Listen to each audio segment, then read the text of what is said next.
딕셔너리형 사전형이라고 하고요. 딕셔너리 데이터 타입은 리스트와 유사합니다. 하지만 차이점이 있는데요. 리스트는 여러 값을 순차적으로 담아서 가져오지만 딕셔너리는 키 값을 지정해주면 키에 해당하는 값을 가져옵니다. 그래서 리스트는 어, 인덱스가 0, 1, 2, 3, 4 순차적으로 들어가 있는 반면 딕셔너리는 이 키라고 하는 값이 인덱스로 사용된다고 보시면 좋을 것 같습니다. 그래서 어, 단어장을 만드는데 애플, 체리, 오렌지라고 하는 영어 단어를 저희가 키값으로 쓰고 값은 한글로 사과, 체리, 오렌지라고 만들어서 복화라고 하는 그 딕셔너리를 만들었습니다. 데이터 타입을요. 그래서 이때는 중괄호를 써서 저희가 딕셔너리를 만들게 되고요. 그래서 만들게 되면은 마치 사전처럼 애플, 체리, 오렌지인데 영어와 한글이 1대1로 매핑이 돼서 출력되는 것을 볼 수가 있고요. 저희가 이때 복화라고 하는 이 딕셔너리 데이터 타입을 접근을 할 때 키값 F를 집어넣으면 어떻게 되느냐. 사과라고 하는 한글을 찾아서 리턴을 해주고요. 복화라고 하는 그 딕셔너리 데이터 타입 중에서 파인애플이라고 하는 키워드를 입력을 해주면 파인애플이라고 하는 키워드를 저희가 새로 추가해주기 위해서는 키 값을 넣어주고 그 다음에 밸류 값을 파인애플로 넣어줬습니다. 그러면은 다시 한번 출력을 해보시면 원래는 파인애플이 없었지만 파인애플이 추가돼서 결과가 나오는 것을 볼 수가 있겠습니다.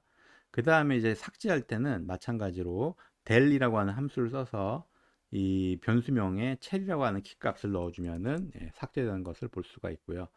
그래서 이제 딕셔너리 데이터 타입은 보통 키값과 밸류가 있다 그랬죠. 그래서 복합점 키즈에서 함수를 한번 실행을 해보시면은 어떤 값이 키로 들어가 있는지 또 밸류지에서 보시면은 밸류로는 어떤 값이 들어있는지 저희가 확인해 보실 수가 있겠습니다.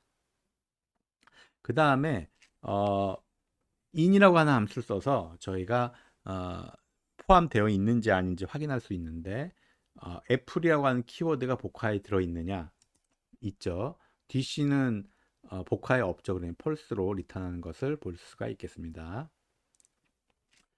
그 다음에 이제 저희가 프로그래밍을 할 때 가장 많이 쓰는 구문이 if, 그다음에 for문이죠. 그래서 if, else 보통 이제 여러 개의 if문이 올 때 if, elif, else문을 쓰게 됩니다. 그래서 if, else문을 저희가 만약에 처음 보시는 분이 있다면은 어떻게 사용될 수 있는지 링크를 넣어드렸으니까 한번 참고해서 좀 보시면 좋을 것 같고요. 바로 좀 설명을 드리도록 하겠습니다. age라고 하는 이제 변수에 30살이라고 하는 데이터를 할당을 해주고요. 그래서 if else문 가장 간단한 형태의 if else문으로 age가 19보다 작으면은 프린트 학생, 그 밖의 경우는 일반일 이렇게 저희가 작성을 했다 그러면은 이 age의 나이를 가지고 저희가 비교를 해서 true인 경우에 구문을 실행을 하게 됩니다. 그래서 if문에 저희가 비교를 했는데 아니죠. 폴스이기 때문에 그 다음 else 문이 바로 시작을 해서 결과가 일반인이라고 출력되는 것을 보실 수가 있고요. if, else 문은 둘 다 저희가 작성할 경우에 이 함수라는 것을 지정을 그 비교 if else 문 제어문이라는 것을 지정하기 위해서 이 콜론으로 이렇게 다 구분해 주는 것을 볼 수가 있겠습니다. 그리고 소개 실행문은 이 중요 그 제어문이기 때문에 그 다음에는 탭으로 저희가 보통 이 들여쓰기를 하는 부분도 한번 유의를 해 보시고요. 요번엔 age라고 하는 부분에 오사를 이제 할당을 하고요. 그 다음에 이게 10세보다 작냐? 그러면은 작으면은 어린 학생. 그 다음에 if문이 여러 개 있습니다. 그 다음에는 저희가 elif로 씁니다. 그래서 age가 19보다 작으면 학생, 그 밖의 경우는 일반인이라고 하는 경우를 만들었고요. 그 다음에 age가 지금 5살이기 때문에 저희가 어린 학생으로 출력되는 것을 볼 수가 있겠습니다. 그 다음에 이 부분은 이제 홀스라고 하는 리스트 데이터 타입을 만드는데 13579 5개의 데이터가 들어가 있고요. 그 다음에 이제 3이 어디에 있느냐 만약에 들어있죠. 근데 not이 들어갔죠. if not 그렇지 않은 경우에는 3은 존재하지 않는다. 프린트하고 그 다음에 3은 존재합니다. 이건 true인 경우겠죠. 그래서 구문을 if else문을 그냥 true인 경우를 먼저 쓸 수도 있지만 이게 false인 경우를 가정을 해서 if else문을 쓸 수 있다는 것도 한번 참고를 해보시면 좋을 것 같습니다. 그 다음에 많이 쓰는 이제 파이썬 구문은 이제 포르프문입니다. 그래서 바스켓이라고 하는 리스트 형태의 데이터를 저희가 만들었고요. 4개 데이터가 들어 있습니다. 그래서 저희가 인덱스로 데이터를 접근을 할 수 있는데 바스켓에 0이라고 하는 인덱스를 넣으면은 프로덕트라고 하는 함수에 할당을 해서 결과를 보실 수가 있고요.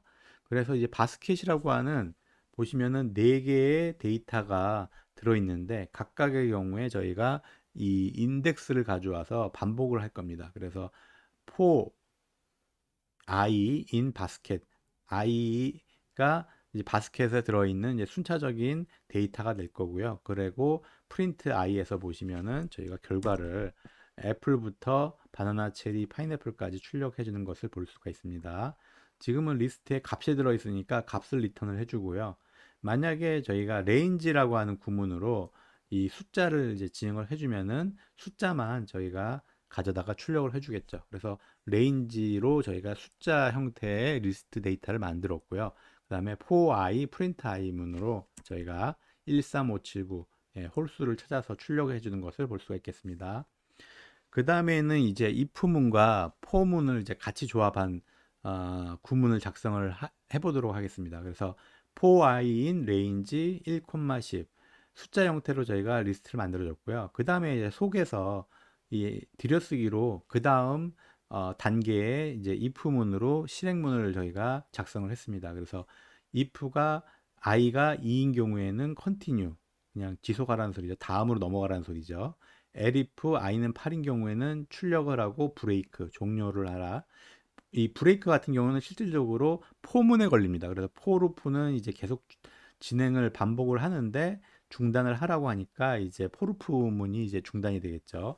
그다음에 그 밖의 경우에는 그냥 i가 뭔지만 출력을 합니다. 그래서 실행을 해보시면은 1, 그 다음에 2인 경우에는 continue, 넘어가라. 그 다음으로 이제 넘어가라는 뜻이죠.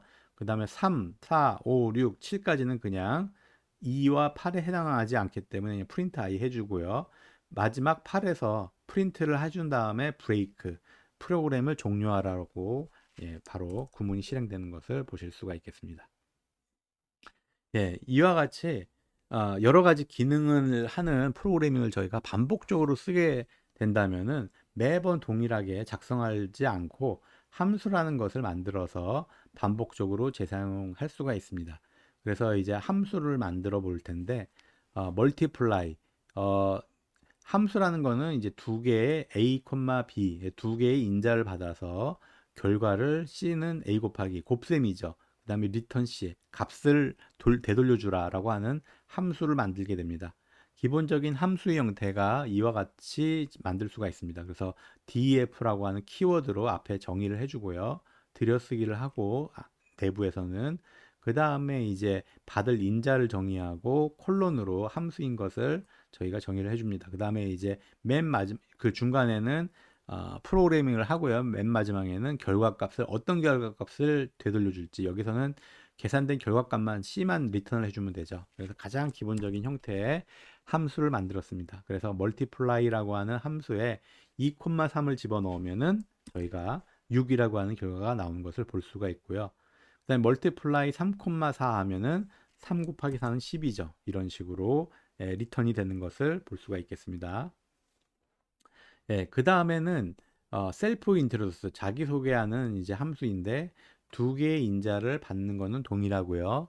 대신 기본값으로 잡이라고 하는 인자에 대해서는 엔지니어라고 하는 값을 정해 줬습니다. 그래서 결과값은 뭐냐? 여기는 이제 리턴하는 값이 없죠. 대신 실행만 합니다. 그래서 프린트 문자열 대치죠. My name is 입력받은 이름값 그 다음에 뭐 직업은 뭐다 이렇게 출력해주는 함수를 만들었습니다.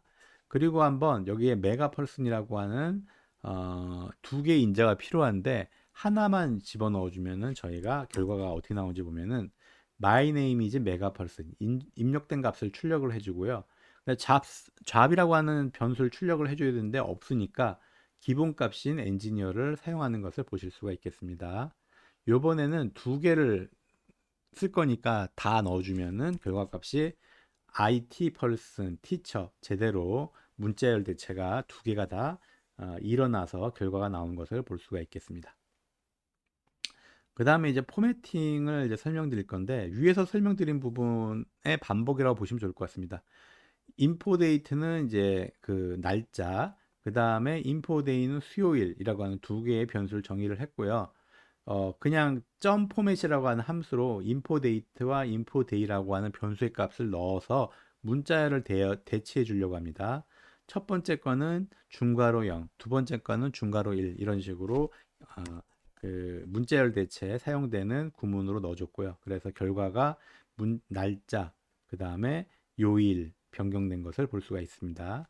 또 다른 방법은 앞에 f를 써서 간단하게 수행하는 방법이죠. 그래서 today's date는 첫 번째, 두 번째 두 개의 그 변수를 가지고 그 대체를 해서 결과가 나온 것을 볼 수가 있겠습니다. 마지막으로 전역 변수와 이제 지역 변수에 대해서 설명드리도록 하겠습니다.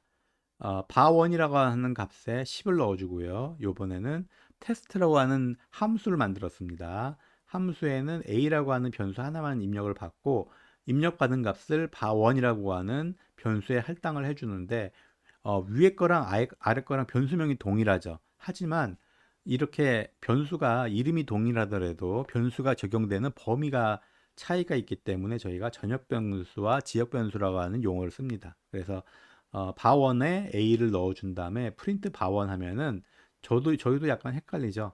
이 위에 거를 출력을 해줄지 아니면은 밑에 거를 출력을 해줄지 한번 실행을 해보도록 하겠습니다. 그래서 def 테스트라고 하는 건 함수기 때문에 이 영역에서 사용되는 함수죠. 그래서 별도로 이제 이 테스트라고 하는 함수 영역 내에서 관리가 됩니다. 그래서 테스트에 5라고 하는 새로운 값을 넣어서 결과를 보시면은 저희가 딱 볼 때는 바1은 10이지만 저희가 실질적으로 함수에서 사용됐던 이 바1을 리턴해서 저희가 출력을 했기 때문에 5란 값을 넣어줘서 결과 값을 받았기 때문에 5란 값을 출력을 해주고요. 바1이라고 하는 값은 10이라고 하는 원래 값을 그대로 갖고 있는 것을 보실 수가 있겠습니다. 이와 같이 간략하게 파이썬 기초 문법에 대해서 리뷰를 해드렸고요. 한번 아까 설명드린 이제 점프 투 파이썬이라고 하는 책을 참고하셔도 좋고 예전에 배우셨던 교재를 갖고 한번 리뷰를 하시고 다음 수업을 계속 진행을 하시면 좋을 것 같습니다.